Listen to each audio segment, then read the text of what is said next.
Bismillahirrahmanirrahim. Assalamualaikum warahmatullahi wabarakatuh. Innal hamdalillah nahmaduhu wa nasta'inuhu wa nastaghfiruhu wa natubu ilayh wa na'udzu billahi min shururi anfusina wa sayyiati a'malina. May yahdihillahu fala mudilla lahu wa may yudlil fala hadiyalah. Wa asyhadu an la ilaha illallah wahdahu la syarika lah wa asyhadu anna Muhammadan 'abduhu wa rasuluhu la nabiyya ba'dah. Ya ayyuhalladzina amanu taqullaha haqqa tuqatih wa la tamutunna illa wa antum muslimun. Fa inna ahsanal kalami kalamullah wa khairal huda huda Muhammadin sallallahu alaihi wasallam wa syarrul umuri muhdatsatuha wa kullu muhdatsatin bid'ah wa kullu bid'atin dhalalah wa kullu dhalalatin finnar. Ibu-ibu yang dirahmati oleh Allah Subhanahu wa taala, demikian juga bapak-bapak yang dirahmati oleh Allah Subhanahu wa taala. InsyaAllah tema yang akan kita angkat pada kesempatan pagi hari ini adalah bagaimana seorang wanita bisa menjadi bidadari di surga. Bahkan saya katakan bagaimana seorang wanita bisa menjadi ratunya para bidadari. Sungguhnya dalam hadis disebutkan, jika seorang wanita menyakiti suaminya yang soleh, maka para bidadari yang akan menjadi istri-istri suaminya di surga protes. Dalam hadis dari Mu'adz radhiyallahu ta'ala anhu, anin Nabi sallallahu alaihi wasallam qala, Rasulullah sallallahu bersabda, la tu'dhi imra'atun zawjaha fid dunya illa qalat zawjatuhu minal huril ain la tu'dhihi qatalakillah. Tidaklah seorang wanita di dunia menyakiti suaminya yang saleh kecuali bidadari di surga akan berkata, la tu'dhi, janganlah engkau mengganggu suamimu, qatalikillah, celaka engkau, fa innama huwa indaki dakhilun yushiku an yufariqaki ilaina. Sesungguhnya suamimu itu hanyalah tamu di sisimu dan sebentar lagi dia akan meninggalkan engkau dan akan menuju kepada kami.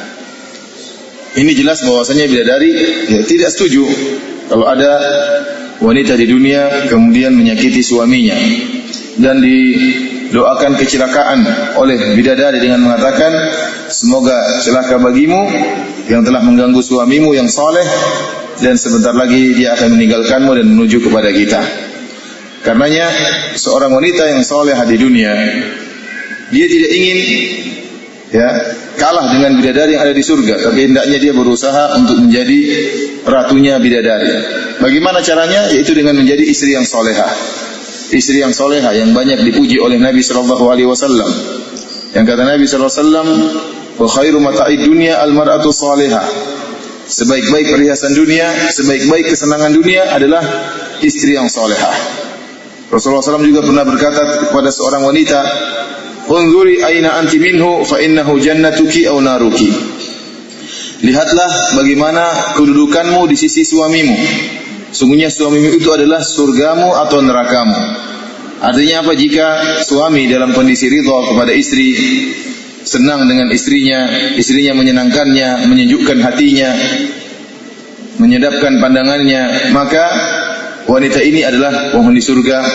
Dan jika dia masuk surga, maka dia akan mengalahkan para bidadari sebagaimana telah dijelaskan oleh para ulama. Bahwasanya wanita salehah, wanita dunia yang masuk surga, dia akan lebih tinggi dan lebih mulia daripada para bidadari. Kenapa bisa demikian? Karena para bidadari sebagaimana firman Allah Subhanahu wa taala, inna ansha'nahunna insya'a. Kami ciptakan para bidadari tersebut tiba-tiba langsung menjadi wanita dewasa. Faja'alnahunna abkaran, kami jadikan para bidadari tersebut sebagai wanita-wanita yang gadis, uruban atraba, umurnya sebaya dan saling mencintai. Adapun wanita dunia, mereka diciptakan dengan penuh cobaan. Hidup di dunia dengan penuh kepayahan, dengan penuh cobaan, dengan penuh perjuangan, perjuangan untuk beribadah kepada Allah Subhanahu wa taala, perjuangan untuk mengurus anak-anak mereka, perjuangan untuk taat dan tunduk kepada suami, perjuangan untuk menyenangkan hati suami. Maka jika wanita dunia meninggal dunia dan masuk surga, maka kedudukannya lebih tinggi daripada para bidadari yang memang diciptakan oleh Allah untuk melayani suami-suami yang ada di surga. Dari sini para ibu-ibu yang dirahmati oleh Allah Subhanahu wa taala, seluruh sifat-sifat kecantikan yang Allah sebutkan atau yang Rasulullah SAW sebutkan tentang bidadari, dan ini banyak di Al-Quran. Demikian juga dalam hadis-hadis Nabi menceritakan tentang cantiknya bidadari. Maka demikian pula anti kalau masuk surga. Ibu-ibu kalau masuk surga juga akan memiliki kecantikan tersebut, memiliki keindahan tersebut, bahkan lebih cantik daripada para bidadari tersebut. Karena ibu-ibu yang masuk surga akan menjadi ratunya para bidadari. Karenanya ibu-ibu kelak kalau masuk surga modelnya tidak akan seperti sekarang ini, tidak pas-pasan seperti sekarang ini, tapi akan dirubah menjadi cantik jelita oleh Allah Subhanahu wa taala, sebagaimana hadis-hadis yang sahih yang menunjukkan akan hal tersebut. Allah Subhanahu wa taala berfirman tentang para wanita di surga, wa azwajun mutahharah, itu istri-istri yang disucikan oleh Allah Subhanahu wa taala. Ibu-ibu kalau sudah masuk surga maka akan suci, tidak ada kotorannya, tidak buang air besar, tidak buang air kecil, tidak ada tai matanya, tidak ada upilnya, tidak ada haid, tidak ada nifas, disucikan oleh Allah Subhanahu wa taala. Kemudian juga akan dijadikan muda oleh Allah Subhanahu wa taala, umur yang sebaya, uruban atraba, umur yang sekitar 33-an atau 30-an tahun. Tidak ada yang tua, enggak ada. Oleh karenanya tatkala ada seorang wanita tua bertanya kepada Nabi SAW tentang penghuni surga, maka Nabi mengatakan tidak ada wanita tua di surga. Maka dia pun sedih, saya sudah tua berarti enggak bisa masuk surga. Dia menyangka demikian. Ternyata tidak. Orang-orang yang masuk surga akan dimudahkan kembali oleh Allah Subhanahu wa taala. Ya. Maka ibu-ibu yang mungkin di dunia ini wajahnya pas-pasan, jangan terlalu bersedih. Ya. Nanti di akhirat insyaallah akan dibuat jelita oleh Allah Subhanahu wa taala. Namun syaratnya ada, harus bertakwa kepada Allah Subhanahu wa taala. Harus bertakwa kepada Allah Subhanahu wa taala.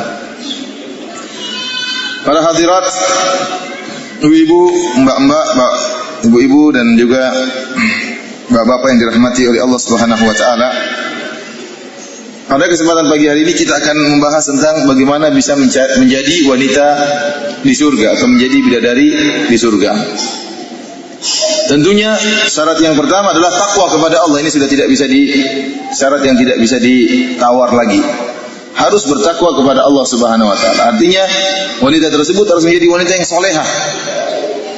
Wanita solehah tersebut solehah terhadap Allah Subhanahu wa taala dan solehah terhadap suaminya. Dia harus menjadi seorang wanita yang solehah, taat kepada perintah Allah, taat kepada perintah Rasulullah sallallahu alaihi wasallam, dan dia solehah kepada suaminya. Maka pada kesempatan yang berbahagia ini saya ingin menyampaikan tentang bagaimana seharusnya seorang istri tatkala bersikap di hadapan suaminya, bagaimana cara dia bermuamalah dengan suaminya sehingga dia bisa meraih keridhaan suaminya. Ya, saya katakan bahwasanya suaminya itu merupakan pintu surga. Suaminya itu merupakan pintu surga. Kalau suaminya ridho kepada dia, senang dengan dia, dan dia sudah menjadi istri yang solehah, maka pintu surga telah terbuka selebar-lebarnya untuk dia masuki dan dia untuk menjelma menjadi bidadari surga.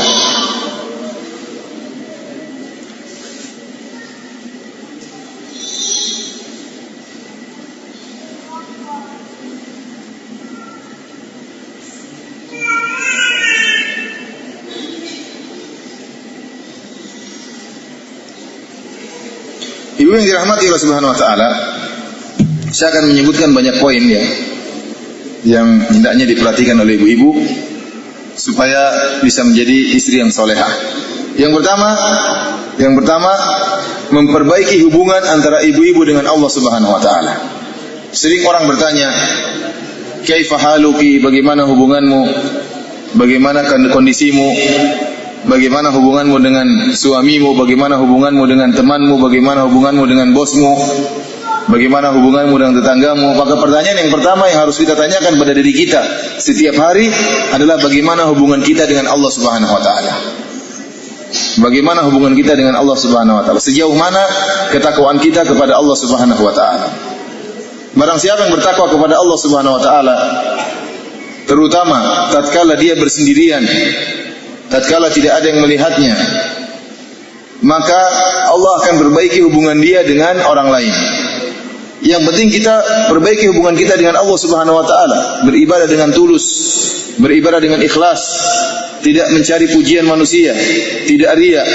Kalau kita beribadah ikhlas kepada Allah Subhanahu wa taala, Allah yang akan menjamin hubungan kita dengan suami kita. Oleh karenanya, yang paling utama bagaimana kita sendiri menjadi wanita yang salehah. Suami kita di rumah atau suami kita tidak di rumah, kita bertakwa kepada Allah. Suami kita enggak ada di rumah, kita baca Al-Qur'an. Suami kita enggak ada di rumah, kita salat duha. Suami kita enggak ada di rumah, kita salat malam semampunya. Yang penting kita sendiri bertakwa kepada Allah, kemudian sempatkan waktu untuk berdoa kepada Allah Subhanahu wa taala agar menumbuhkan kasih sayang suami kita kepada kita. Ingat, yang membolak-balikkan hati manusia adalah Allah Subhanahu wa taala. Untuk bisa meraih keridhaan suami, maka kita tempuh dengan dua cara. Cara pertama, kita minta kepada Allah Subhanahu wa taala. Ini cara yang paling penting. Karena yang menjadikan orang mencintai, yang menjadikan orang membenci adalah Allah Subhanahu wa taala. Allah berfirman, "Wa allafa baina qulubihim." Allah lah yang telah mengikat atau menjalin hubungan hati-hati manusia. Kalau kita bangun malam terus kita berdoa, "Ya Allah, jadikanlah rumah tangga kami harmonis, ya Allah. Jadikanlah suamiku mencintaiku, ya Allah. Jadikanlah suamiku tidak ke lain hati," misalnya. Ya, boleh-boleh saja. Kita berdoa kepada Allah Subhanahu wa taala. Ini paling penting. Yang penting kita bertakwa lalu minta kepada Allah agar Allah menjadikan suami kita cinta kepada kita. Perkara yang kedua adalah bagaimana kita menjalin hubungan kita dengan suami kita.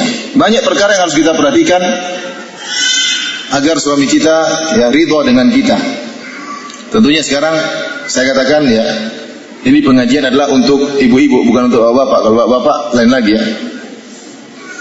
Dan saya yang diantara yang menakjubkan adalah Rasulullah sallallahu alaihi wasallam menjadikan ketinggian iman seseorang berkaitan dengan muamalah dengan istri. Antara istri terhadap suami, antara suami dengan istri. Antara suami dengan istri, Rasulullah SAW mengatakan, khairukum li ahlihi wa ana khairukum li ahli. Kata Nabi SAW, sebaik-baik kalian di sisi Allah, perhatikan, sebaik-baik kalian di sisi Allah adalah yang terbaik bagi istrinya. Dan saya, kata Nabi SAW, adalah orang yang terbaik bagi istri saya. Jadi kalau seorang suami ingin tahu bagaimana tingginya kedudukannya di sisi Allah, lihat muamalah dia dengan istrinya. Kalau ternyata muamalah dia dengan istrinya baik, menyenangkan hati istrinya, maka dia kedudukannya tinggi di sisi Allah Subhanahu wa taala. Demikian juga sebaliknya, istri juga kalau ingin tahu bagaimana kedudukan dia di sisi Allah Subhanahu wa taala, maka lihat bagaimana muamalah dia dengan suaminya. Karena Nabi SAW mengatakan, fa innahu jannatuki aw naruki. Sungguhnya suamimu itu adalah surgamu atau nerakamu. Artinya kalau sampai istri tersebut muamalahnya baik, melayani suami dengan baik, maka kedudukannya tinggi di sisi Allah Subhanahu wa taala. Dua-duanya dituntut. Suami dituntut berbuat baik kepada istri, dan istri dituntut berbuat baik kepada suami. Dan saya katakan pembahasan kita pada pagi hari ini adalah tentang para istri. Saya tidak menyinggung para suami. Para suami ada pembahasan khusus tentang mereka. Bagaimana bermuamalah yang baik kepada suami, ini yang akan kita bahas pada pagi hari ini. Yang pertama, ibu-ibu yang dirahmati oleh Allah Subhanahu wa taala. Yang pertama, yang paling penting adalah segera menyahut dan hadir apabila dipanggil oleh suami untuk diajak berhubungan. Ibu-ibu, ini perkara yang sangat penting bagi para suami. Kalau suami mengajak berhubungan, Kapan saja maka harus apa? Nurut. Tidak menerima penundaan masalah ini.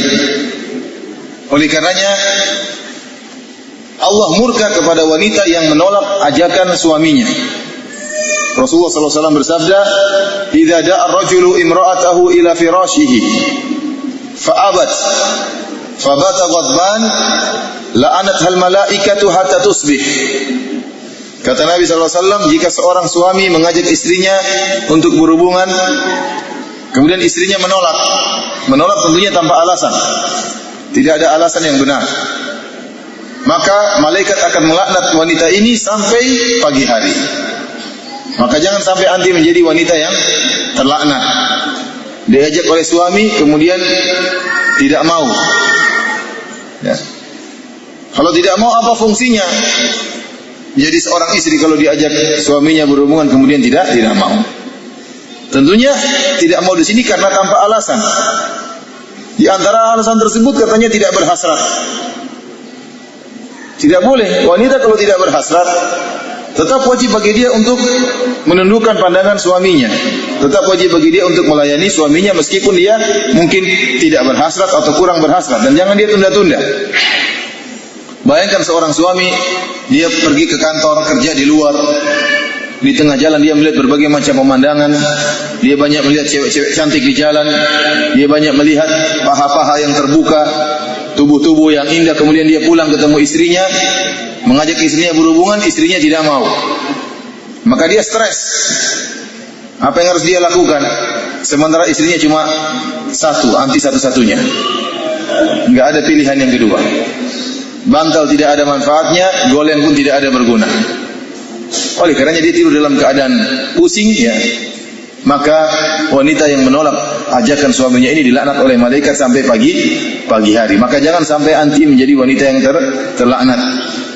Mengertilah kondisi suami. Dalam hadis Rasulullah SAW menegaskan akan hal ini. Kata Nabi SAW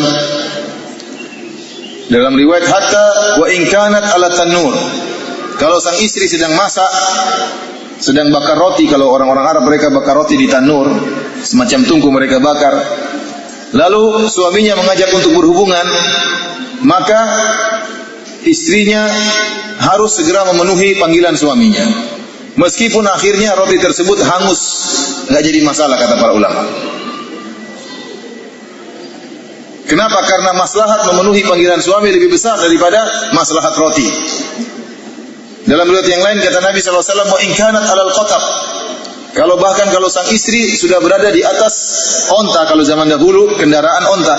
Kalau seorang istri sudah naik di atas onta, ingin berjalan, tahu-tahu suaminya mengatakan turun dulu, maka dia harus turun memenuhi panggilan suaminya dan kepergiannya ditunda. Artinya apa? Kalau seorang istri misalnya sudah ingin pergi sama supirnya, pergi kemana, tahu-tahu suaminya berubah pikiran, dipanggil, maka hendaknya dia tunda kepergiannya untuk melayani apa? Suaminya. Ini hukumnya wajib. Hukumnya apa? Wajib. Karena memenuhi hasrat suami tidak menerima penundaan. Kalau lapar masih bisa ditunda. Lapar masih bisa ditunda. Haus masih bisa ditunda. Tetapi hasrat maka tidak bisa, tidak boleh ditunda. Dan ibu-ibu harus paham, ibu-ibu, hasrat lelaki itu bisa muncul kapan saja. Ibu-ibu lagi masak, bisa-bisa suaminya langsung berhasrat. Ibu-ibu lagi tidur, suaminya bisa juga berhasrat. Mau jam 1 malam, mau jam 3 malam, mau jam 3:30, mau jam 2 siang. Laki-laki itu hasratnya tidak teratur. Oleh karenanya, kalau suami sedang berhasrat, maka sambut. Ingat, sambutan ibu terhadap suami ibu itu berpahala di sisi Allah Subhanahu wa ta'ala. Di antara tujuan pernikahan,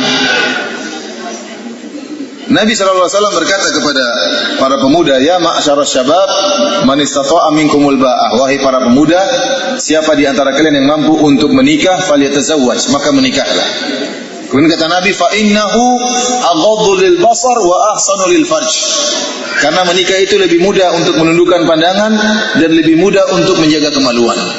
Ini tujuan utama di antara pernikahan, agar menjaga diri kita, baik istri maupun suami, agar bisa menjaga kemaluan dan bisa menundukkan pandangan.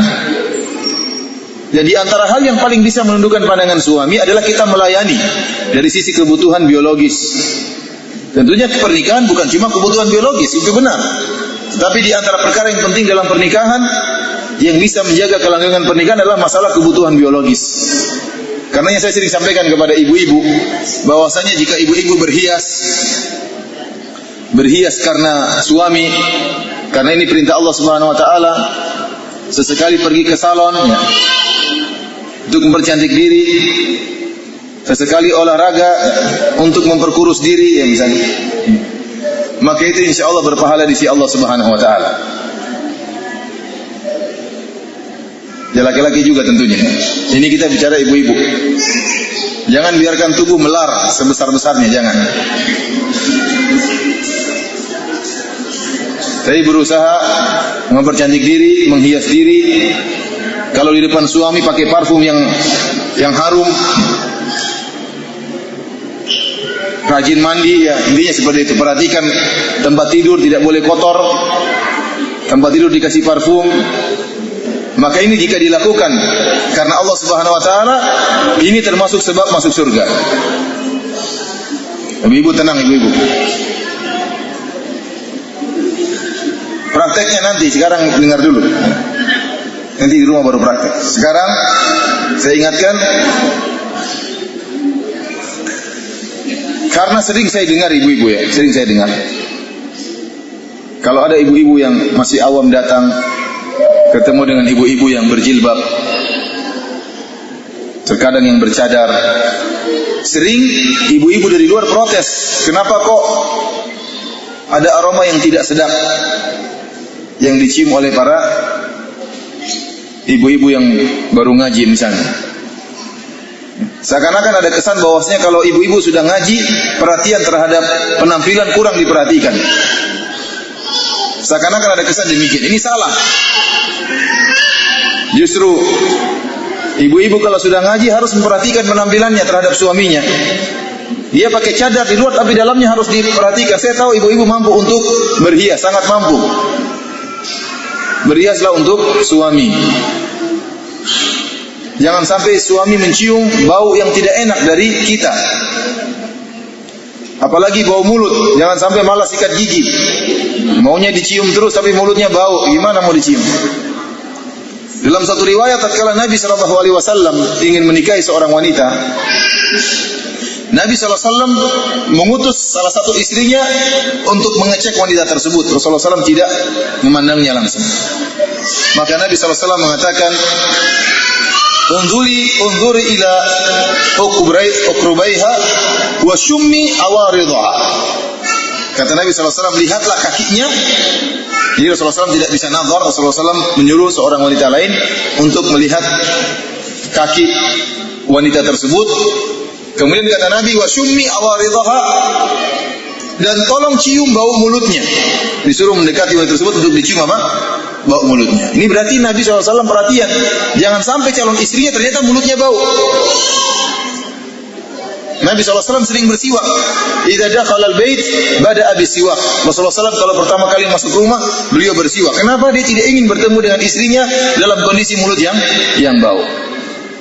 Apalagi ibu-ibu kalau giginya tidak teratur, nah ini sering bau.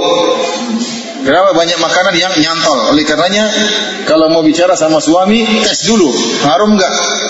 Sikat gigi, jangan malas untuk sikat gigi. Ini salah satu ya, di salah satu bentuk perhatian terhadap tubuh. Kemudian pakai parfum. Kalau pakai parfum di dalam rumah terserah mau parfum, mandi parfum juga nggak apa-apa. Yang tidak boleh kalau keluar ketemu orang, tidak boleh pakai parfum yang keluar tubuh. Tapi kalau hanya sekedar deodoran atau parfum dalam tubuh itu nggak jadi masalah. Yang dilarang oleh Nabi SAW parfum yang di luar sampai tercium oleh orang lain. Ini yang tidak diperbolehkan. Tapi kalau tercium cuma terbatas radius setengah meter nggak jadi masalah. Oleh karenanya perhatikan ibu-ibu ya. Saya tidak ingin sampai mendengar protesan sebagai ini. Saya sering dengar. Mohon maaf, saya sering dengar. Artinya protes kok ibu-ibu kok kalau ketemu jilbabnya bau misalnya, atau aromanya ada aroma nggak enak. Saya mengatakan bahwasanya tidak harus beli parfum yang mahal, tidak. Tapi menjaga kesegaran tubuh, menjaga kebersihan tubuh itu cuma masalah rajin dan malas. Bukan masalah duit. Rajin mandi, pakai deodoran, sudah selesai, nggak ada masalah. Ini yang pertama, ibu dirahmati Allah Subhanahu wa taala. Jadi berhias untuk suami ini perkara yang penting. Dan barang siapa wanita, saya ulangi, segala yang dia lakukan dalam rangka untuk menyenangkan hati suaminya dari sisi pemenuhan kebutuhan biologis, maka seluruh perbuatannya berpahala di sisi Allah Subhanahu wa taala. Seluruh perbuatannya bernilai pahala di sisi Allah Subhanahu wa taala.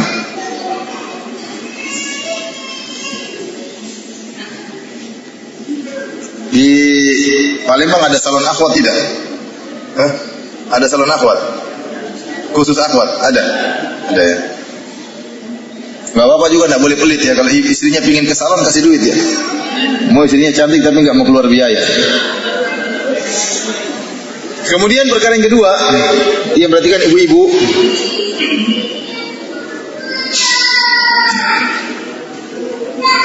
berusaha untuk tidak membantah perkataan suami.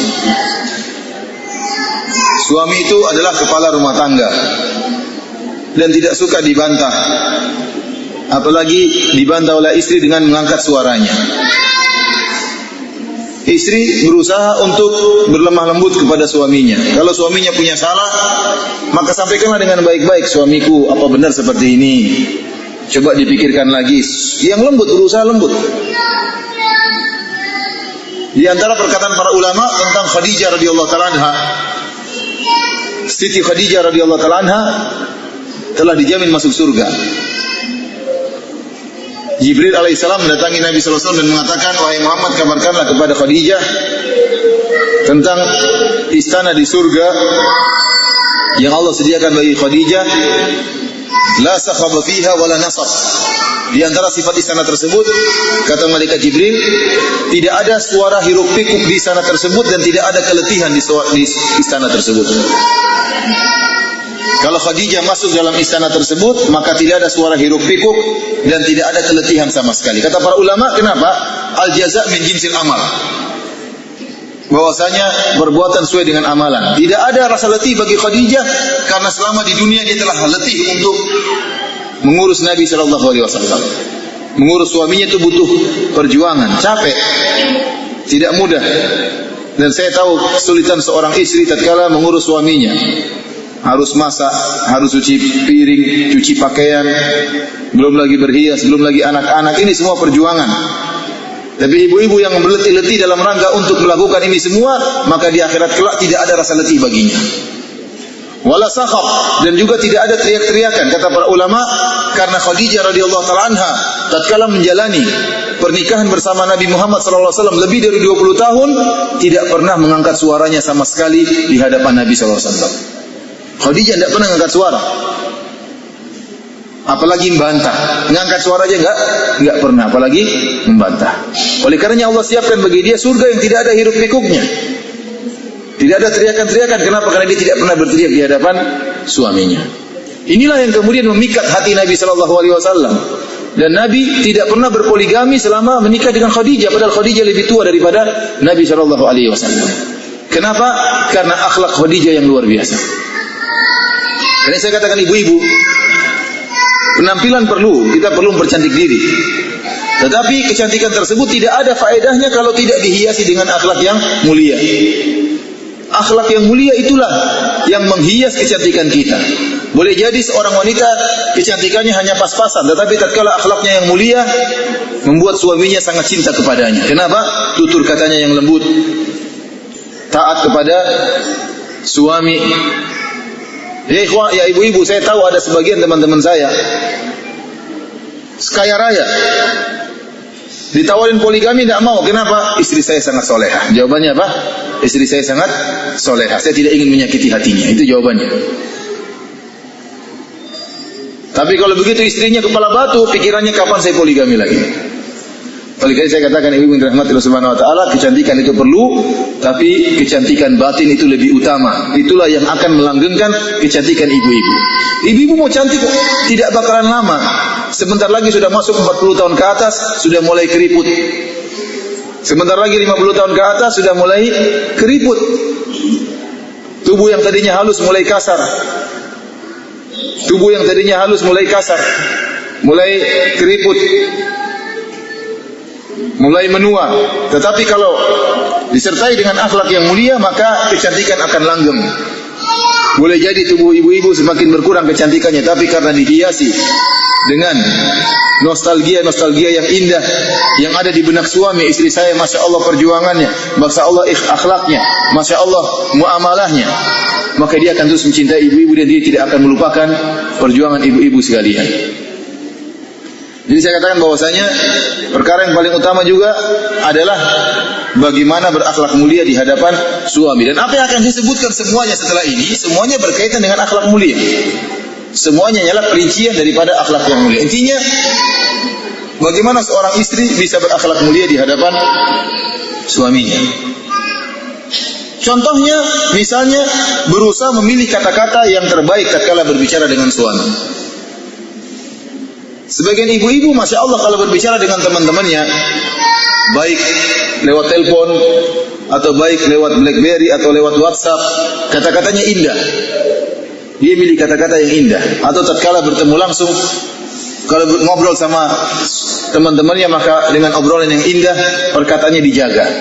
Namun tatkala berbicara dengan suami, terkadang tidak dia pikirkan, atas ceplos-ceplos saja ngomong sama suaminya. Ini kesalahan fatal. Tidak boleh seperti itu. Justru tatkala berbicara dengan suami, berusaha memilih kata-kata yang terbaik. Saya ingatkan, para ulama menjelaskan seperti Syekhul Islam Ibnu Taimiyah dan yang lain, bahwasanya jika seorang wanita sudah menikah, maka kewajiban utamanya berpindah dari orang tuanya kepada suaminya. Artinya apa? Sebagaimana dia diwajibkan untuk berbakti kepada ayah dan ibunya, dia juga diwajibkan berbakti kepada suaminya.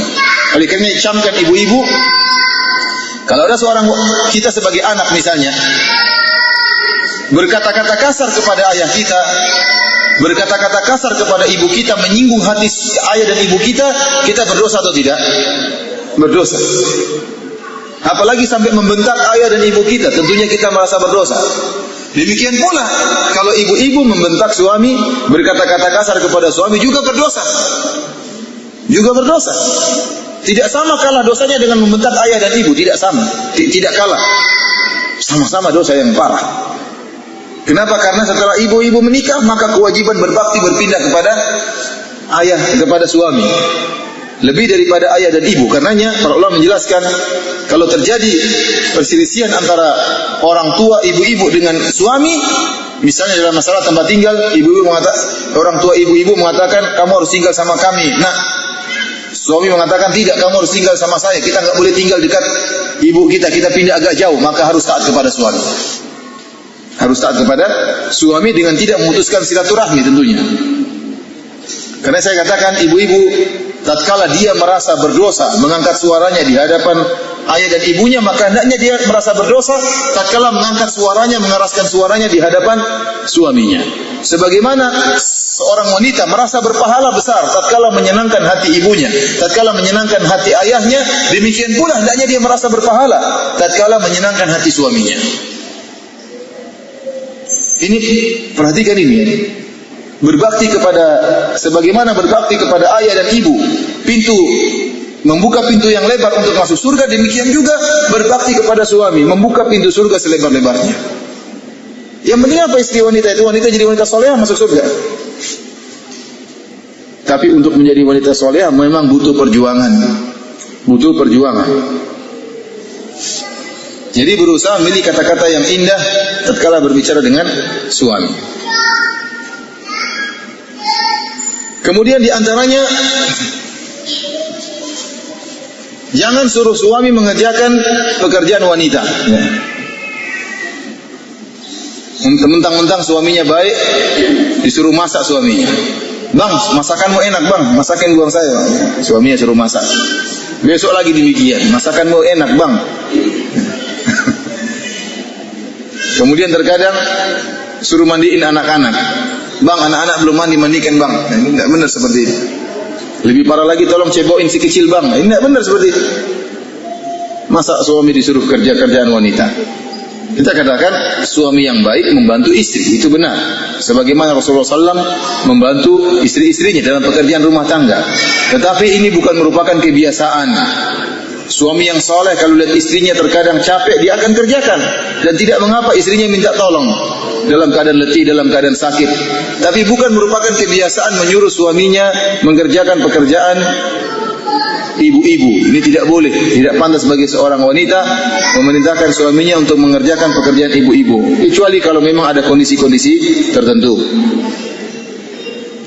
Kemudian juga di antara yang perlu diperhatikan, berusaha menjaga jadwal makan suami. Ibu-ibu, ya, kalau menghidangkan makanan hendaknya perhatikan jadwal suami.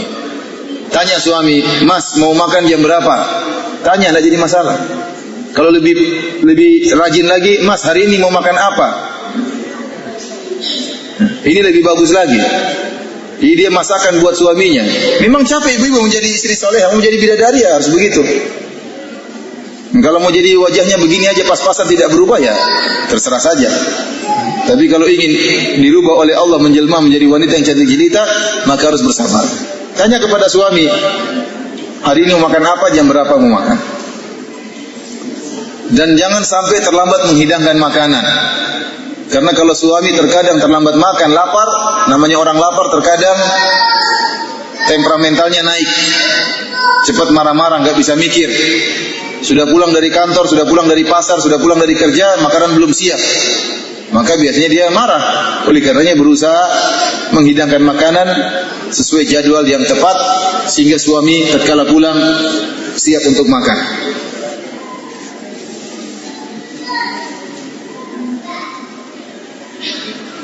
Kemudian di antara sifat yang penting bagi seorang wanita yang solehah, segera minta maaf jika melakukan kesalahan kepada suami dan tidak menunda-nundanya. Namanya kehidupan rumah tangga pasti ada problematika. Terkadang suami yang salah, terkadang istri yang salah. Dan saya ingatkan kepada seorang istri, kalau salah segera minta maaf, jangan tunda-tunda. Jangan egois, tidak mau minta maaf. Banyak wanita seperti itu, dia yang salah, dia ingin suaminya yang minta maaf, padahal dia yang salah. Di antara ciri-ciri wanita surga, kalau bersalah segera minta maaf. Dalam hadis kata Nabi SAW, Ala ukhbirukum binisaikum min ahlil jannah. Maukah aku kabarkan kepada kalian tentang istri-istri kalian yang ada di surga. Tentang istri-istri kalian yang ada di surga, itu wanita-wanita surga. Siapa mereka wanita-wanita ini? Kata Nabi SAW, Al-wadudul waludul a'ud. Wanita yang subur, penyayang dan selalu kembali. Al-a'ud artinya wanita yang selalu kembali.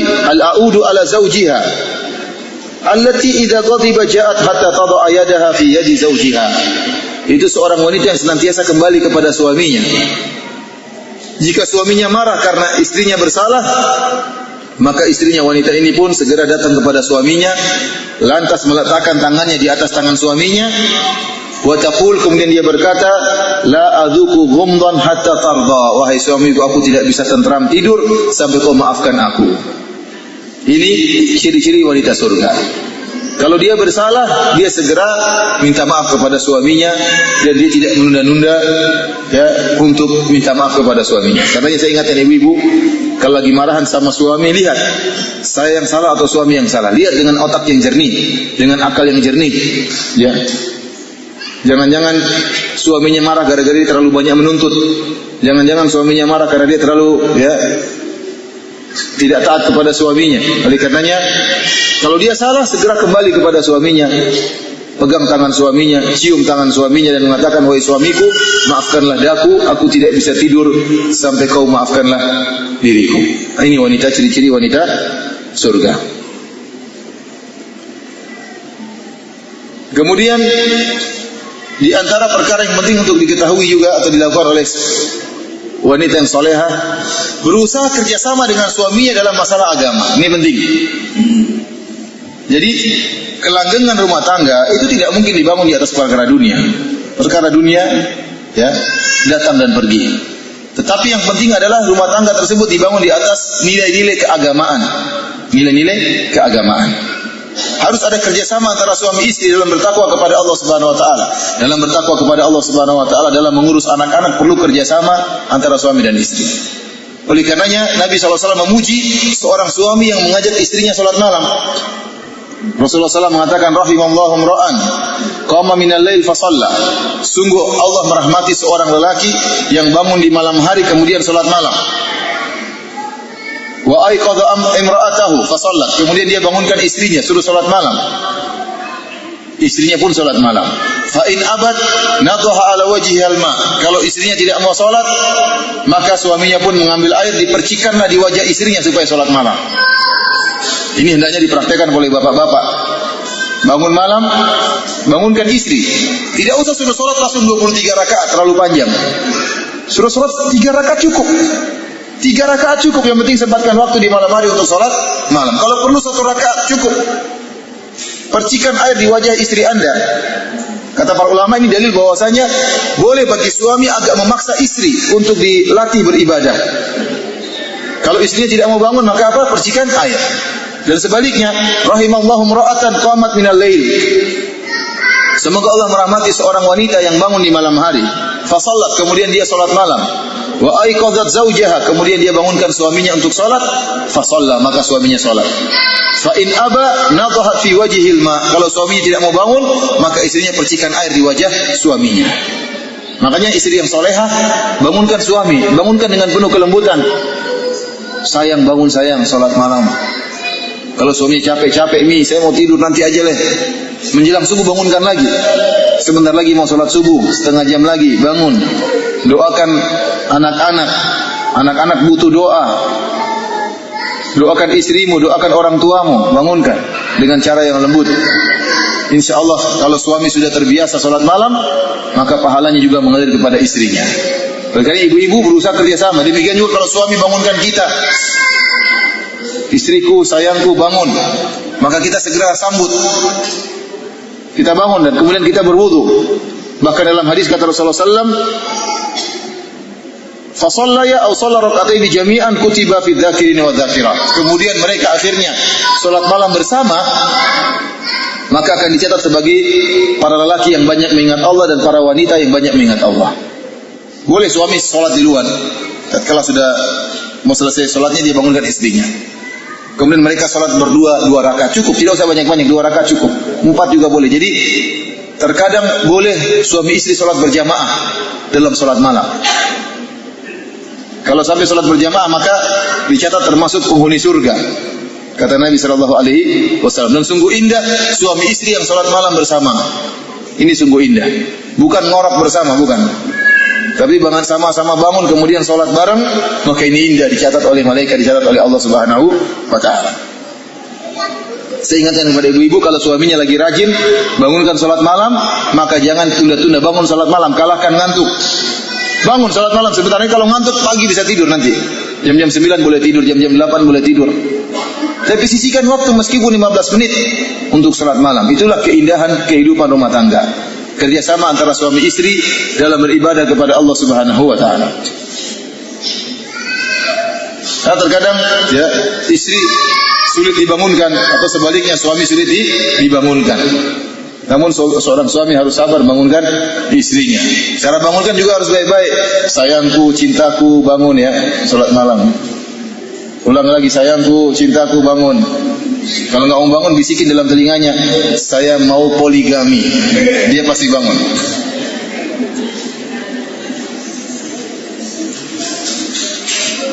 Perkara berikutnya yang dirahmati Allah Subhanahu Wa Taala, berusaha untuk bersifat qanaah sehingga tidak banyak menuntut harta kepada suami. Ini terkadang musibah, terkadang menimpa sebagian ibu-ibu. Suaminya hidupnya pas-pasan, penghasilannya pas-pasan. Demikianlah Allah memberi rezeki. Terkadang ada rezeki yang pas-pasan, ada rezeki yang banyak. Namun terkadang istri dari suami yang pas-pasan ini bergaul sama orang-orang kaya. Paling saya ingatkan kepada ibu-ibu yang diberikan banyak rezeki oleh Allah, jangan terlalu suka pamer. Jangan pakai tas-tas yang mahal-mahal semua, enggak ada perlu. Apalagi kalau ikut pengajian, kalau ketemu dengan keluarga bolehlah. tunjukkan punya kelebihan harta. Tapi kalau sama ngaji sama ibu-ibu yang kebetulan ada pengajian eksklusif, pengajian ibu-ibu kaya. Seperti kita di Jakarta demikian. Ada pengajian ibu-ibu kaya semua. Misalnya kita ngisi pengajian di Pondok Indah, ibu-ibu kaya semua datang. Bolehlah dia mau bergaya-gaya, silakan, sama-sama kaya. Tapi ada pengajian yang campur, ada ibu-ibu miskin, ada ibu-ibu kaya.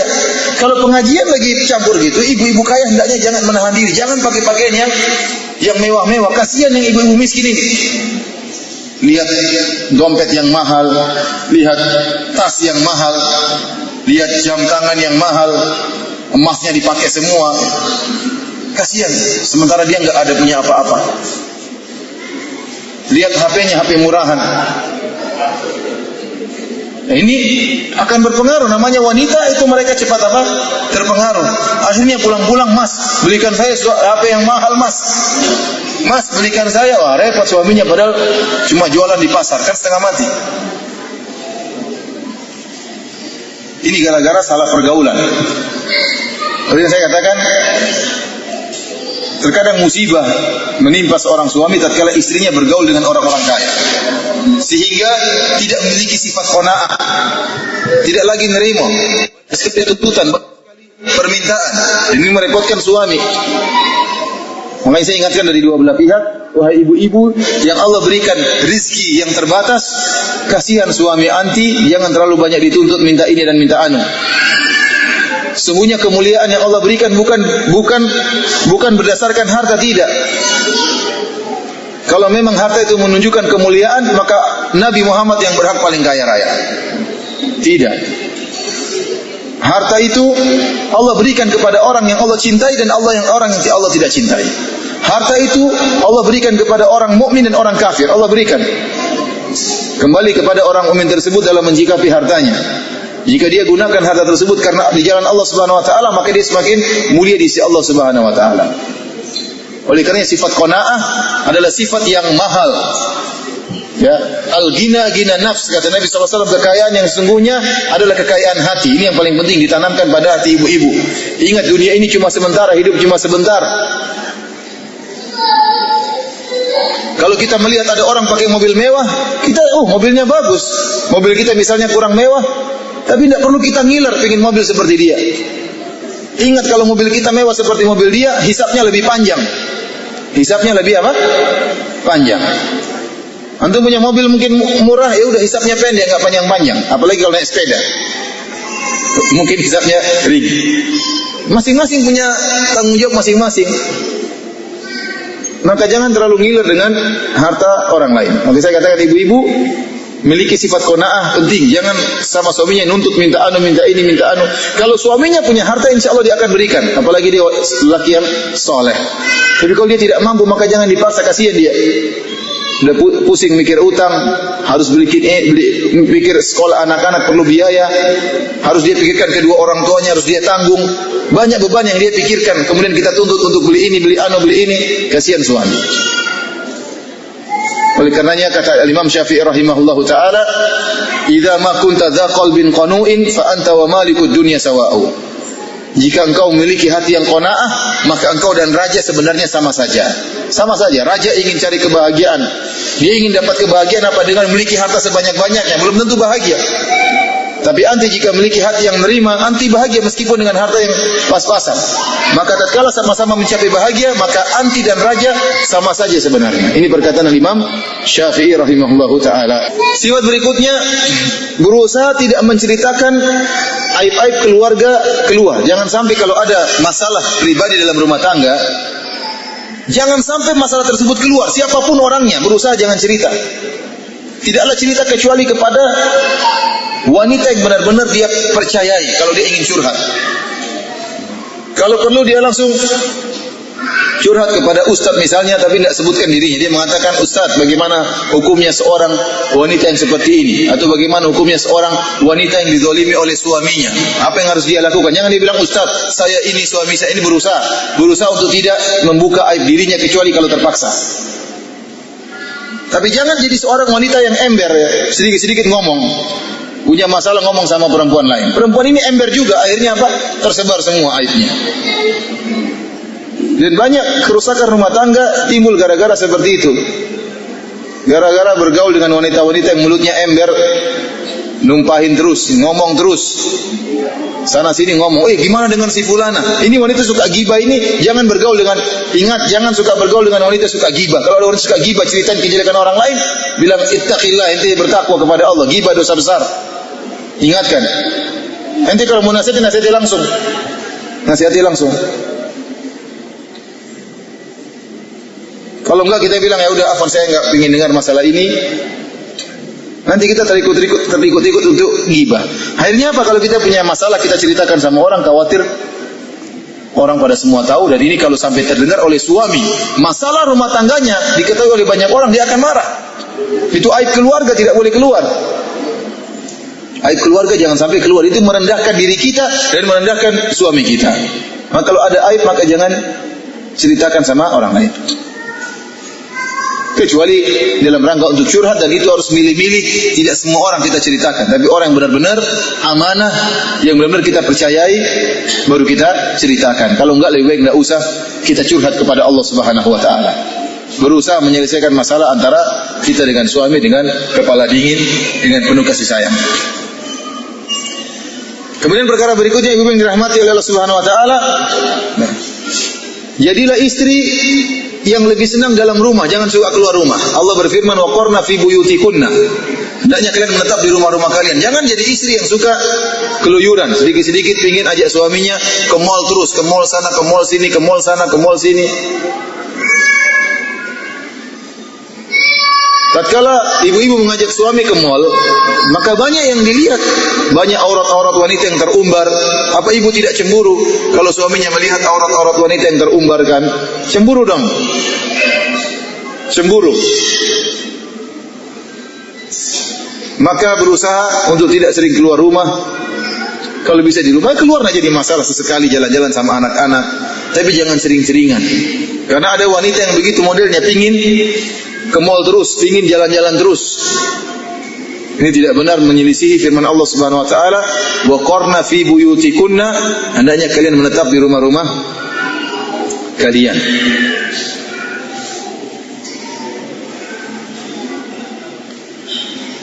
Kemudian yang terakhir, ibu-ibu yang dirahmati oleh Subhanahu wa taala, adalah kalau suami punya salah, maka silakan ngambek, boleh. Suami punya salah, kita boleh ngambek, boleh. Boleh kita marah, boleh. Tapi jangan terus-terusan. Jangan terus-terusan. Suami kalau di ngambekin misalnya 1 jam 2 jam dia masih sabar. Tapi kalau dia ngambekin sampai 2 hari 3 hari, suaminya bisa juga marah. Dan ingat, kalau suami lagi marah atau lagi bersalah, kalau suami lagi bersalah, maka jangan lupakan, jangan sampai mengucapkan perkataan-perkataan yang menunjukkan kita telah melupakan kebaikan-kebaikan suami. Ini ciri-ciri wanita. Dan Rasulullah SAW telah menyebutkan kenapa para wanita banyak masuk neraka jahanam, karena para wanita suka melupakan kebaikan-kebaikan suami. Tatkala Nabi SAW salat Id, kemudian Rasulullah SAW berkhutbah kepada kaum muslimin dan kaum muslimat. Setelah itu Rasulullah SAW maju mendekati jamaah wanita. Kemudian Nabi SAW mengatakan, ya ma'syaran nisa tasaddaqna, wahai para wanita, bersedekahlah kalian. Kenapa? Fa inna kunna aktsaru hatabi jahannam, kalian banyak masuk neraka jahannam. Ada seorang wanita berkata, 5 ya Rasulullah, kenapa kita banyak masuk neraka jahannam? Kata Nabi SAW, fa inna kunna takfurnal ashir, karena kalian suka mengingkari kebaikan suami, sering lupa dengan kebaikan suami. Ini penyakit yang berbahaya yang menyebabkan wanita banyak masuk neraka jahannam. Oleh karenanya kalau suami lagi bersalah, jangan ucapkan kata-kata yang melupakan, menunjukkan kita lupa dengan kebaikan suami. Terkadang seorang istri kalau sudah marah, suaminya misalnya salah, misalnya lupa membelikan hadiah bagi dia, atau suaminya ternyata memberikan uang kepada keluarganya, lupa memberi uang kepada dia, maka pun marah-marah dengan mengatakan, kamu memang tidak pernah perhatian sama saya. Ini kalimat-kalimat yang buruk. Kamu sama sekali tidak pernah perhatian sama saya. Ini berarti kan lupa dengan kebaikan suami seluruhnya. Apalagi mengatakan, kamu selama ini tidak cinta kepada saya. Wah, ini bahaya. Bagaimana tidak cinta sama kamu? Anak kita sudah 10. Dari mana semua anak ini kalau tidak cinta? Terkadang ucapan kalimat-kalimat yang berbahaya. Kamu selama ini memang, kalimat selama ini, kamu selama ini dibuang. Ini kalimat-kalimat yang langsung menjerumuskan wanita dalam neraka jahanam. Kalau suaminya melakukan satu kesalahan, maka dia mengatakan, kau tidak pernah melakukan kebaikan sama sekali. Ini kali-kali ibu-ibu, ya, kalau suami salah, boleh kita ngambek, boleh, saya tidak larang ya. Tapi jangan lama-lama ngambeknya. Karena sebagian ibu-ibu seperti itu, keras hati. Ya, suaminya salah, maka dia pun dikunci pintunya, tak boleh masuk. Suaminya ketuk-ketuk pintu, sayang, di bel gak dijawab, SMS-nya, HP-nya dimatikan. Ibu seperti itu, jangan.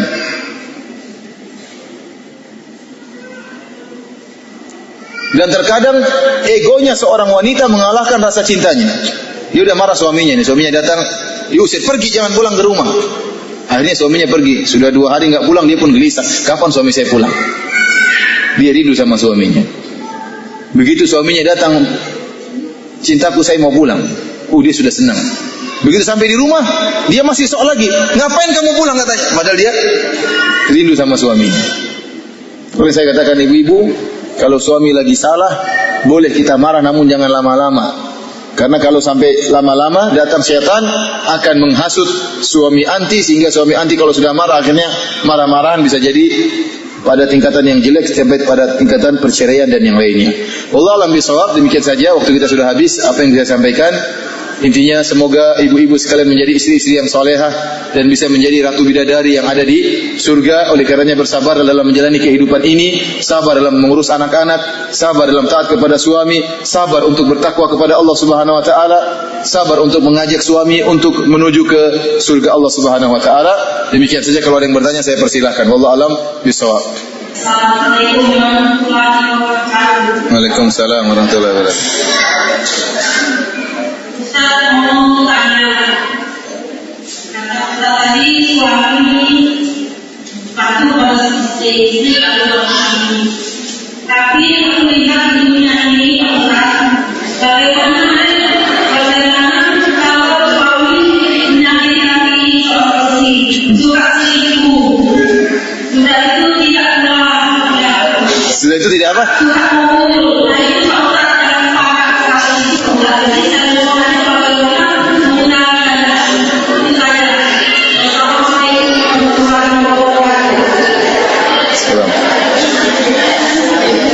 Maaf, saya tadi kurang jelas. Dibilang saya lihat di dunia ini, kenapa? Kenapa? Banyak apa? Banyak yang selingkuh.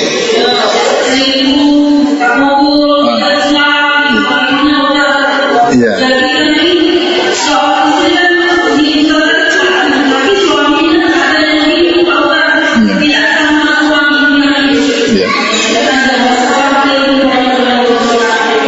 Salam. Ya memang ya, di dunia ini banyak suami seperti itu ya. Kita akan berbicara tentang menjadi istri yang solehah ya. Terkadang kalau terhadap suami saya akan bahas sendiri, tapi terkadang kita berusaha solehah, ternyata suami kita tidak soleh. Itu memang ujian dari Allah Subhanahu wa taala.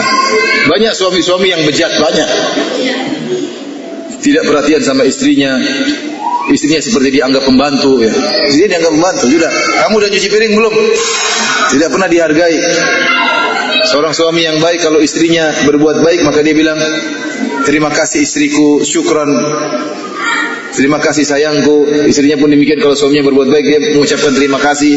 Ini kehidupan yang sangat romantis antara suami dan istri. Tapi banyak suami yang tidak seperti itu. Apalagi suami tersebut ternyata tidak memiliki agama yang baik, sehingga dia berbuat semena-mena terhadap istrinya. Saya katakan bahwa si istri yang solehah, kalau dia diuji dengan suaminya yang seperti itu ya, maka berusaha nasihati suaminya, dan dia berusaha untuk bertakwa kepada Allah Subhanahu wa taala, bersabar. Karena saya katakan bahwasanya di dunia ini adalah hidup dengan penuh ujian. Di antaranya suami diuji dengan istrinya, dan ada istri diuji dengan suaminya. Tidak ada salahnya misalnya menempuh jalan-jalan yang disyariatkan. Sampaikan kepada mertua, dari orang tua ibu lapor ke orang tua dia. Bagaimana anak-anakmu kok tidak perhatian terhadap putri saya? Jadi kita tempuh cara-cara yang baik, atau kita panggil ustadz untuk menasihati suaminya. Boleh-boleh saja. Namun jangan begitu kita menghadapi masalah kemudian kita mutung seakan-akan tidak ada solusi. Yang kita perlu lakukan adalah berusaha mencari solusi semaksimal mungkin. Mungkin solusi dengan ada nasihat dari ustadz, kalau enggak ada menempuh dengan cara yang lain, atau dipanggil ke KUA misalnya. Pokoknya cari solusi. Sebelum kita melaporkan urusan kita keluar, kita berusaha berbicara dengan suami kita empat mata dengan kelembutan. Wahai suamiku, mohon maaf, bicara baik-baik dengan tangisan, sampaikan apakah begini kehidupan rumah tangga kita, sambil berdoa kepada Allah Subhanahu wa taala. Saya katakan tadi, kalau Allah ingin merubah hati seorang mudah, tinggal kun fayakun, tinggal bagaimana kita kuat-kuatan doa agar suami kita mau berubah. Namun saya katakan ibu, ya, meskipun banyak suami yang bejat, tetapi masih banyak suami yang soleh, ya. Masih banyak suami yang soleh, alhamdulillah, ya. Banyak wanita-wanita juga yang bersyukur memiliki suami-suami yang soleh, yang tidak suka selingkuh, yang malah menghabiskan waktunya untuk ikut pengajian. Banyak juga wanita-wanita yang seperti ini. Jadi memang ada wanita yang diuji dengan suami yang bejat, dan ada wanita yang dianugerahi oleh Allah dengan suami yang soleh. Intinya sabar bu, ya, sabar dan banyak doa. Terus mau apa lagi, ya? Ada lagi yang bertanya?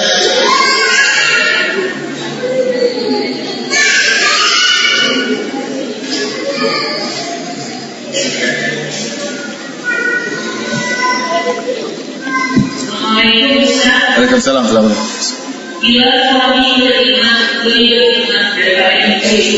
Bila suami apa?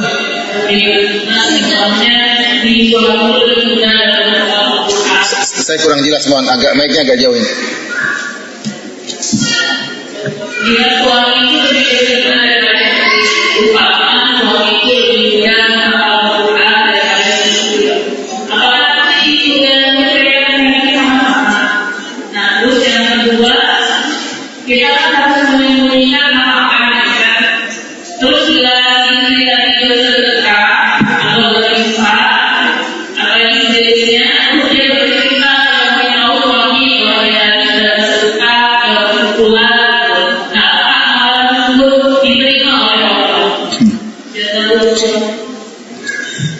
Pertama, jika suami ternyata lebih soleh daripada istrinya, sama-sama masuk surga, maksudnya begitu. Apakah ketemu di surga tingkatannya sama tidak? Wallahu alam, nanti kalau masuk ketahuan nanti. Saya tidak tahu aturan main di surga, ya. Kalau mau mengatakan suami istri langsung sama persis apa amalannya susah, ya. Tapi terlalu banyak dalil bahwasanya, contoh seperti Nabi dengan Aisyah. Apakah Nabi dengan Aisyah tingkatan imannya sama? Tentu berbeda. Tapi rupanya Aisyah menemani Nabi di mana? Di surga. Jadi kita berhusnudzon. Jangan terlalu kita pikir jauh-jauh. Waduh, suami saya hafal 30 juz, saya cuma juz amma. Wah, nanti nggak bakalan ketemu di surga. Jangan begitu. Yang penting kita bertakwa. Insya Allah kalau kita masuk surga pasti bahagia. Dan insya Allah Allah menemukan suami kita dengan kita. Ya, karena saya katakan kalau meskipun surga bertingkat-tingkat, tapi aturan main di sana saya nggak tahu apakah suami bisa narik istrinya ke atas. Ini urusan Allah Subhanahu wa taala. Tapi dalil-dalil yang membuktikan bahwasanya terkadang tingkat iman berbeda, ternyata mereka disamakan oleh Allah. Contohnya seperti Nabi dengan istri-istrinya. Antara Nabi dengan Aisyah atau antara Nabi dengan istri-istrinya jauh imannya tidak sama. Tapi ternyata mereka menemani Nabi di mana? Di surga. Yang kedua mengenai masalah sedekah. Saya katakan yang membatalkan sedekah adalah riya. Tapi menampakkan sedekah itu tidak berarti riya, tidak mesti riya.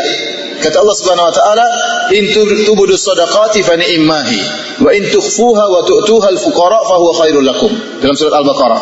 Kalau kalian menampakkan sedekah kalian itu baik. Dan jika kalian sembunyikan dan kalian berikan kepada orang-orang miskin, maka itu lebih baik lagi. Jadi sedekah yang disembunyikan pahalanya lebih tinggi daripada sedekah yang dinampakkan.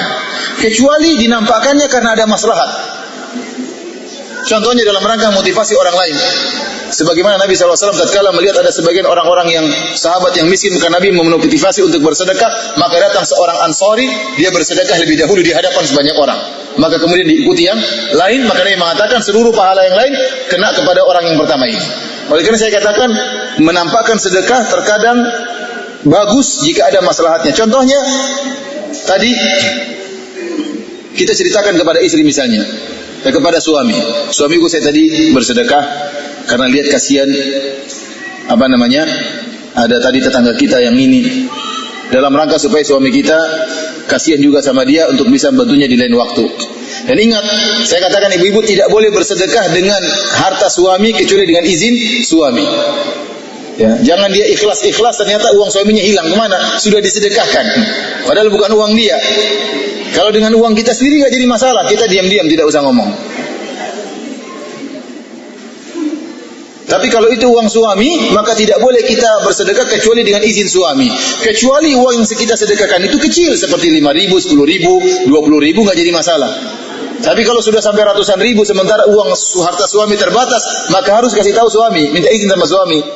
Suamiku ini ada ponakanku kasihan, dia nggak sekolah belum bayar, boleh nggak saya sedekahkan misalnya 100.000? Maka ini sementara gaji suami cuma 3 juta misalnya, 100.000 ini banyak kalau suami cuma gajinya 3 juta.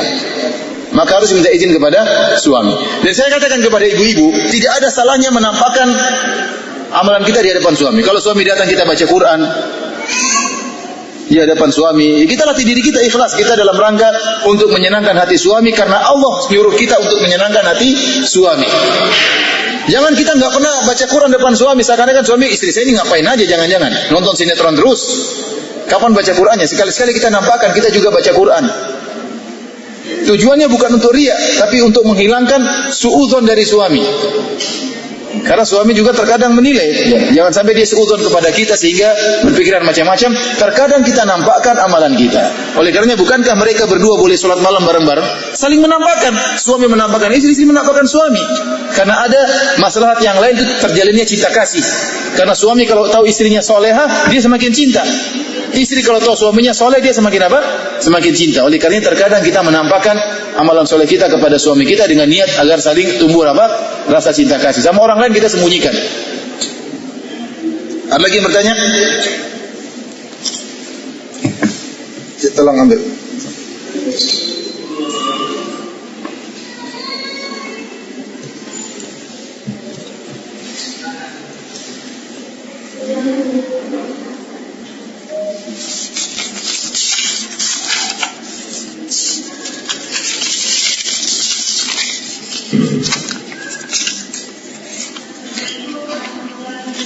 Waalaikumsalam warahmatullahi wabarakatuh.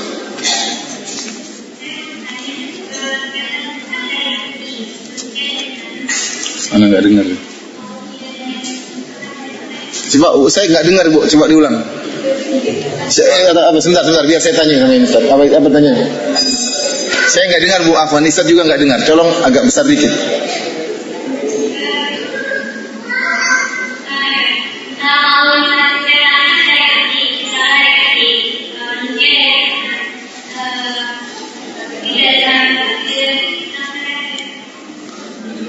Coba sini.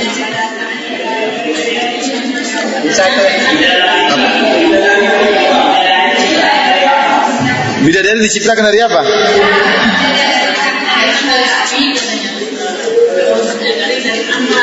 Oh begitu. Kalau jin dari api, kalau bidadari diciptakan dari apa? Oh iya, kalau manusia diciptakan dari tanah, jin dari api, malaikat dari cahaya, bidadari dari apa? Ya. Saya nggak perlu tahu dari apa. Pokoknya ketemu bidadari saya suka, nggak urusan. Mau dari apapun nggak ada masalah bagi saya. Namun tidak dijelaskan oleh Allah dari mana diciptakan. Saya tidak tahu. Saya katakan tidak ada dalil khusus menunjukkan bidadari diciptakan dari apa. Tapi saya tidak peduli mau diciptakan dari apa. Ya penting cantik, selesai urusan.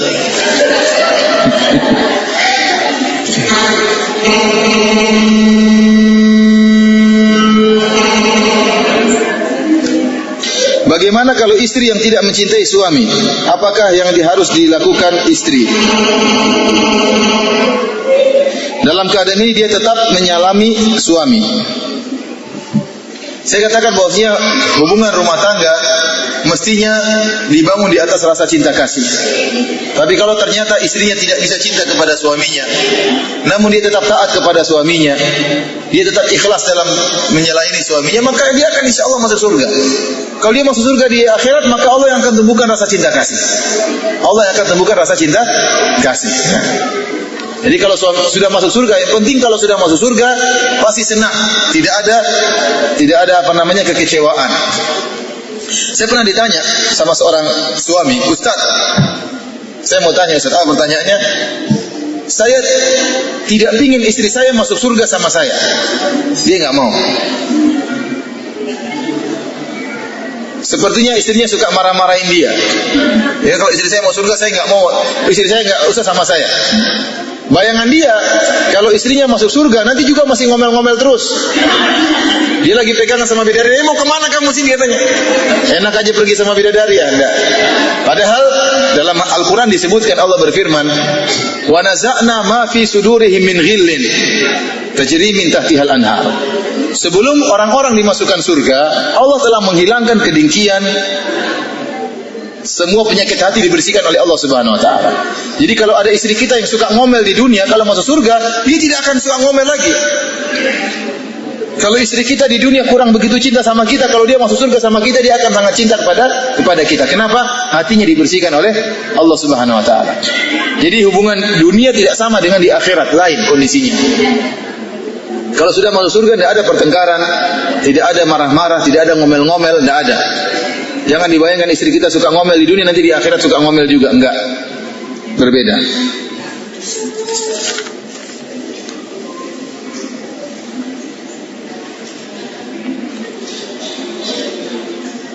Ustadz, keluarga kami tinggal bersama orang tua suami saya. Tapi ada juga saudara suami yang di rumah itu. Terkadang saya merasa tidak nyaman karena keberadaan saudara suami juga keluarganya. Bolehkah saya menuntut suami saya untuk pindah berpisah dengan orang tua suami? Secara hukum istri berhak untuk punya rumah sendiri, artinya tinggal jauh dari orang tua, itu secara hukum boleh. Tapi tentu melihat kondisi suami. Ya, kita bilang baik-baik kepada suami kapan kita bisa tinggal sendiri. Saya khawatir kalau tinggal dengan keluarga, terkadang khawatir risih, terkadang timbul permasalahan. Saya tidak ingin. Terkadang kalau dekat malah ribut, jauh malah sayang. Terkadang kalau dekat malah ribut, lebih baik kita jauh tapi saling menyayangi. Terkadang ini sering terjadi antara tapi jangan mengajari suami untuk memusuhi keluarganya, tidak boleh. Kita bilang, suamiku, saya ingin, ini boleh bagi istri menuntut suaminya untuk punya rumah sendiri, tidak serumah dengan orang tuanya. Ini boleh, ini hak istri. Ya, ini hak istri. Tapi tadi lihat kondisi suami. Jangan dipaksa-paksa, artinya ngutang sana, ngutang sini, enggak. Tapi suami punya perasaan untuk mempersiapkan dirinya untuk menyediakan tempat tinggal yang terpisah dengan tempat tinggal orang tuanya. Ini diperbolehkan. Pak Ustadz, apa hukumnya steril bagi wanita? Menurut dokter, seorang wanita hanya bisa melahirkan 3 kali dengan jalan operasi. Saya katakan bahwasanya ini kembali kepada dokter. Kalau dokternya mengatakan tidak boleh kecuali 3 kali, setelah 3 kali kemudian berbahaya bagi sang wanita, maka boleh disteril kalau memang itu benar-benar. Tetapi istri saya sudah 4 kali operasi semua. Anak saya 4, dari pertama sampai yang keempat semuanya operasi. Sekarang ini yang kelima. Sebentar lagi mudah-mudahan dimudahkan oleh Allah kelahirannya. Di Arab Saudi sampai 9 kali. Di Arab Saudi sampai ada yang melahirkan operasi sampai berapa kali? 9 kali. Dan ini saya tidak bisa samakan Indonesia dengan Arab Saudi. Mungkin terapinya berbeda, metode kedokterannya berbeda. Contohnya dalam masalah operasi sesar. Kalau di Indonesia, jadi anak saya anak pertama dan kedua di Indonesia lahirnya, sesarnya di Indonesia. Anak saya 3 dan 4 di Madinah. Yang kelima saya masih bingung, di Indonesia apa di Madinah. Tetapi kalau di Indonesia, seorang istri tatkala di sesar, maka dia ada terapi, harus tidur berapa hari dulu, kemudian diangkat sebentar, dinaikkan sebentar, kemudian dinaikkan lagi agak tinggi, seperti itulah ada caranya sendiri. Kalau di Arab Saudi tidak.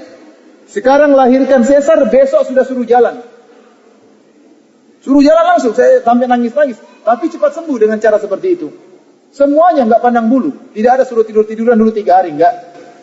Hari ini sesar, 1 hari atau 2 hari sudah langsung suruh jalan. Meskipun kesakitan, suaminya suruh datang untuk melatih istrinya berjalan. Kasih obat, suruh pulang, selesai. Oleh karena saya bilang, seperti di Indonesia, dibilang nggak boleh operasi lebih dari 3 kali. Ada yang sudah 2 kali langsung tutup. Ada yang 3 kali langsung apa? Tutup. Saya bilang ini kembali kepada dokter. Sementara di Arab Saudi tidak demikian, sampai 9 kali bisa. Dan ternyata memang kembali kepada pelengketan yang ada pada bekas operasi. Kalau pelengketannya banyak, berbahaya. Dan ini kembali kepada masing-masing dokter. Saya tidak bisa mengajari dokter-dokter yang lebih apa? Mengetahui. Tapi kalau seandainya memang para dokter mengatakan ini berbahaya kalau operasi 4 kali, maka boleh-boleh saja steril. Karena ini kembali kepada kemaslahatan dan keselamatan jiwa ibu dan anaknya. Yang lebih tahu adalah para dokter, bukan ustaz. Bagaimana hukumnya apabila dalam rumah tangga kami pada setiap malam lebih mendahulukan qiyamul lail daripada berhubungan intim? Suami ana ridha atau mengizinkan, sehingga sepertinya ana lebih mendahulukan yang sunnah. Apakah ana berdosa? Apakah suaminya dapat pahala dari ibadah qiyamul lail yang dia kerjakan? Yang ana kerjakan. Saya katakan bahwasanya jangan seperti itu, ya. Salat malam terus kapan berhubungan sama suami? Suami mengatakan tidak apa-apa, tapi suami punya hasrat. Kita ditugaskan untuk menghias diri kita supaya suami berhasrat. Jangan kita salat malam terus, suami jadi tidak berhasrat. Jangan. Karena menundukkan pandangan suami termasuk dari tujuan utama syariat. Maka kita berusaha menghias diri kita. Ibu-ibu berusaha menghias diri kita. Ada waktunya salat malam, ada waktunya berhubungan. Ada waktunya salat malam, ada waktunya berhubungan intim. Jangan sholat malam terus sehingga suami tidak diberi pelayanan. Siang hari kerja, malam hari istrinya sholat malam. Terus kapan dia menundukkan pandangannya kalau begitu caranya? Jangan mengkiaskan suami kita dengan kita. Boleh jadi, saya katakan boleh jadi seorang istri tidak begitu berhasrat. Tapi jangan dia menganggap suami juga tidak berhasrat. Jangan. Beda-beda, ada istri yang tidak berhasrat, suaminya berhasrat terus. Dan jangan dia juga mengkondisikan dirinya supaya suaminya tidak berhasrat. Ini juga salah. Penampilan buruk, badan bau, baju bolong-bolong, akhirnya suaminya tidak berhasrat. Ya, ini tidak boleh. Kita berusaha menimbulkan hasrat dari diri suami, sehingga bisa melayani suami dengan sebaik-baiknya. Demikian ibu-ibu, ya. Masih ada? Berhubungan, Ustaz saya bertanya, berhubungan suami istri. Suami saya sakit tapi hubungan suami istri masih mau. Kalau dia mau berhubungan istri, kalau dia mau berhubungan istri menolak. Sebab kalau dilayani penyakit tersebut kumat. Karena penyakit jantung. Dosakah istri saya?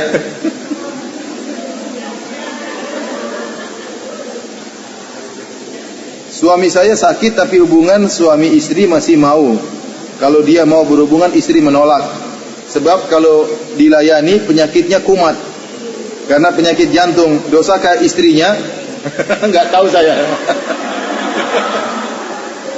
Kalau berhubungan langsung tewas, wah gawat. Ya, mungkin perlu jangan, ya enggak apa-apa dilayani, tapi tanya dokter, dok ini bisa mati enggak dok? Kalau ternyata enggak mati dilayani, tapi jangan terus-terusan. Kasihan dia, mungkin dia bisa jadi mati gara-gara tidak dilayani. Stres mikir ini kapan saya begini terus. Oleh karena dikurangi bebannya dengan dilayani. Dilayani tapi mungkin dikurangi kuantitasnya dan dikurangi kualitasnya.